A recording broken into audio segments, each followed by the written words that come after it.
আহতদের থেকে উপদেষ্টা নিয়োগের দাবিতে কাফনের কাপড় পরে রাস্তায় নামার প্রস্তুতি নিচ্ছে একটি গ্রুপ। এরা রাস্তায় শুয়ে পড়বে, উপদেষ্টা না করা পর্যন্ত উঠবে না। কেমন আছেন সবাই? Welcome to another video. So guys, আজকে আপনাদের সাথে খুব ইন্টারেস্টিং একটা বিষয় নিয়ে কথা বলবো, আর সেটা হচ্ছে যে আপনারা বিগত দিনগুলোতে বাংলাদেশে যতগুলো রাজনৈতিক দল আছে, অনেক দলের নাম শুনেছেন। আওয়ামী লীগ, বিএনপি, রাজনৈতিক জাতীয় পার্টি, মানে রাজনৈতিক দল অনেকগুলোই আছে বাংলাদেশে। সেগুলোর মধ্যে থেকে এবার নতুন একটি নাম আমাদের সামনে আসলো, আর সেটা হচ্ছে যে আহত লীগ।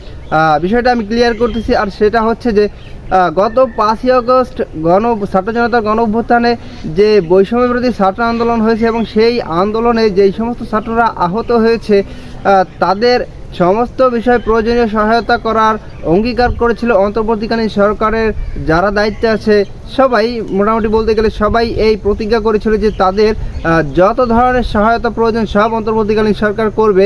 তো একটা পর্যায়ে আমরা দেখতে পেরেছি যখন তাদেরকে সহায়তা করা হয় নাই বা আহতদের সাক্ষাৎকার নেওয়া হলে তারা বলে যে আমাদেরকে 1 টাকাও সহায়তা করা হয় নাই, এমনকি আমাদেরকে দেখতে পর্যন্ত আসা হয় নাই।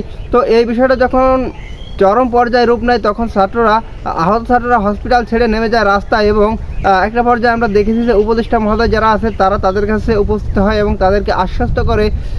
পরে তারা একদিন সময় নেয়। তো একদিন সময় নেওয়ার পরেও যখন বিষয়টা ক্লিয়ার হয়নি, সেখানে দেখেছি উপদেষ্টা মহোদয় যারা আছেন তাদের সামনেও বিভিন্ন ধরনের বাক বিতণ্ডতা হয়েছে। তো এরপরেই এবার নাকি একটা দল আছে, তারা কাফনের কাপড় মাথায় নিয়ে রাস্তায় নামতে যাচ্ছে আহতরা, এবং তাদের দাবি যে তাদের আহতদের মধ্য থেকে উপদেষ্টা করতে হবে।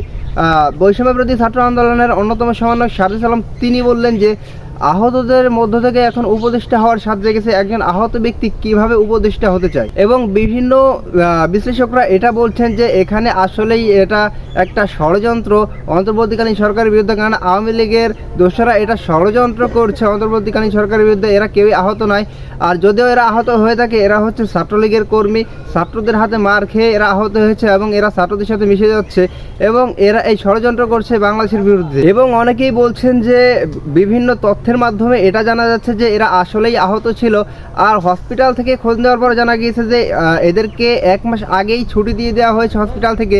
তো এরা আবারও হসপিটালে গিয়ে মানে দিনের বেলায় এরা বিভিন্ন ধরনের কার্যক্রমে লিপ্ত থাকে এবং রাতের বেলায় আবার হসপিটালে গিয়ে ঘুমায়। তো এই বিষয়টা সামনে উঠে এসেছে। সো গাইস, কথা না বাড়িয়ে চলে যাবো আমরা সরাসরি স্ক্রিনে, এবং বিস্তারিত থাকতে সম্পূর্ণ ভিডিও জুড়ে। আবারও নতুন করে ষড়যন্ত্রের আভাস, গুঞ্জন উঠেছে আহতদের থেকে উপদেষ্টা নিয়োগের দাবিতে কাফনের কাপড় পরে রাস্তায় নামার প্রস্তুতি নিচ্ছে একটি গ্রুপ। আনসার লীগের মতোই নতুন করে মাথা চাড়া দিচ্ছে আহত লীগ।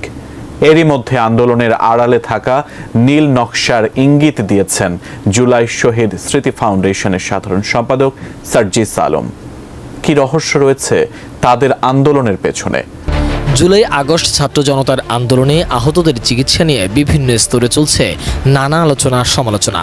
আওয়ামী লীগের আহত অনেক নেতাকর্মী মিশে গেছেন আন্দোলনকারী আহতদের সাথে। এর ফলে নতুনভাবে ষড়যন্ত্রের চেষ্টা করছে আওয়ামী লীগের অংশটি। এ নিয়ে শুক্রবার রাতে সামাজিক যোগাযোগ মাধ্যমে সাইদুর রহমান খান নামের একজনের ফেসবুক পোস্ট শেয়ার করেন বৈষম্য বিরোধী আন্দোলনের অন্যতম সমন্বয়ক ও জুলাই স্মৃতি ফাউন্ডেশনের সাধারণ সম্পাদক সারজিস আলম। ওই পোস্টে বলা হয়, আহতদের এক গ্রুপের দাবি হলো ওদের এখন উপদেষ্টা বানাতে হবে। আজকালের মধ্যেই একটা গ্রুপ কাফনের কাপড় পরে রাস্তায় নামার প্রিপারেশন নিচ্ছে। এরা রাস্তায় শুয়ে পড়বে, উপদেষ্টা না করা পর্যন্ত উঠবে না। আর এ নিয়ে সারা দেশে নিউজ করা হবে আহতরা চিকিৎসা পাচ্ছে না। আওয়ামীপন্থীদের ফেসবুক পেজ এ টিম সহ বিভিন্ন পেজ থেকে ব্যাপকভাবে শেয়ার করা হচ্ছে এই বার্তা, আর এ নিয়ে জোরসোরই চলছে প্রচারণা। সাইদুর রহমান খানের ওই পোস্টে লেখা হয়, এদের মধ্যে অনেকেই ছাত্রলীগের কর্মী। ছাত্রদের হাতে মার খেয়ে আহত সেজে এখন আর হাসপাতাল ছাড়ছেন না। আহত এমন অনেকে সারাদিন নানা ধরনের প্রোগ্রাম করে বেড়াচ্ছেন, দিন শেষে হাসপাতালে এসে ঘুমান। সুস্থ ঘোষণা করে ডাক্তাররা 1 মাস আগে ছুটি দিলেও কেউ কেউ হাসপাতাল ছাড়ছেন না, আর এখানে থেকেই আহত পলিটিক্স করছে। সার্জিসের ওই শেয়ার করা পোস্টে লেখা হয়, এদের এখন দাবি হলো হাসপাতাল ভিত্তিক নেতা নিয়োগ করতে হবে। তার বক্তব্য মতে, হাসপাতাল কি রাজনীতির জায়গা? একজন আহত মানুষের নেতা হওয়ার শখ থাকে? এর পিছনে দুটি কারণ আছে বলেও সাইদুর ওই স্ট্যাটাসে উল্লেখ করেন। এক, এদের সাথে ছাত্রলীগের শক্ত যোগাযোগ আছে, আর এসব করছে যাতে সাধারণ মানুষ মনে করে সরকার আহতদের চিকিৎসা করাচ্ছে না। দুই, সরকার আহতদের টাকা আর কার্ড দেওয়ার ঘোষণা দিয়েছে, এখানে নেতা হতে পারলেই বড় অঙ্কের টাকা কামানোর সুযোগ নিতে পারবেন। ওই পোস্টে আরও বলা হয়, এত সাহস এরা পাচ্ছে কোথায়? কারণ মানুষের সিম্পেথি থাকায় আবেগের ব্যবসাতে লাভ ঘরে তুলতে চাচ্ছে ষড়যন্ত্রকারীরা। তার মতে সরকারের এবার কঠোর হওয়া উচিত। তো গাইস, আপনারা সম্পূর্ণ ভিডিওটি দেখলেন এবং এই ভিডিও সম্পর্কে আপনাদের মূল্যবান মতামত অবশ্যই কমেন্ট বক্সে জানিয়ে যাবেন। দেখা হবে আপনাদের সাথে অন্য কোনো ভিডিওতে। ভালো থাকবেন, সুস্থ থাকবেন। আল্লাহ হাফেজ।